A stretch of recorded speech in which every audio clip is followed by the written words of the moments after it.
100 द्यावे माझी मनीषा, पुरेल ना तव मनीची आशा. बाई वदे हे काय पुसा, आम्हा भरवसा आपुलाच. तिकडे ठराव अर्जीवर, रघुनाथराव इमानी नोकर. बहुत जाहली सेवा आजवर, अर्धी भाकर द्यावी त्या. मुखे जरी वदले 100, 10 दिधले आणि कवर.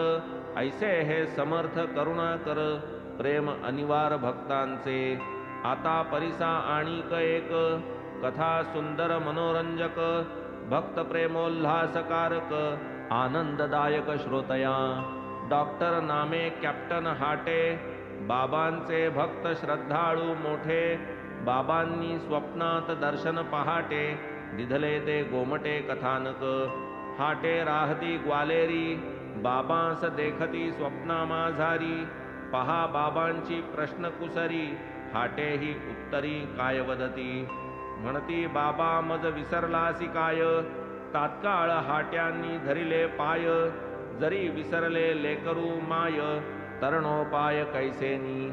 उठून बागेत गेले तातडी, फुडिली ताजी वालपापडी. शिधा साहित्य दक्षिणा रोकडी, भक्ती परवडी सिद्ध केली. ऐसी पाहोनी सिद्धी पूर्ती, हाटे ते सूपजो समर्पू सरती. अवचित उघडली नेत्रपाती, स्वप्नस्थिती हे तै कळले. तात्काळ हाट्यांचे जाहले मन, पदार्थ हे समस्त मिळवून. करावे बाबांस प्रत्यक्ष अर्पण, तदर्थ जाऊन शिर्डीस. परी ते तेव्हा ग्वालेरीस, पत्र लिहिले मुंबईस. वृत्तांत सात्यंत कळविला स्नेह्यास, विनविले शिर्डीस जावे स्वये. टपाल मार्गे येईल पैसा, शिधा घ्यावा योग्य तैसा. शेंगा पापडीच्या सुंदर खाशा, मिळवाव्या कैशा तरीही. पुरला पैका सवे न्यावा, शिध्या समवेत बाबांस द्यावा. चरणवंदूनी प्रसाद मागावा, तो मज द्यावा पाठवून.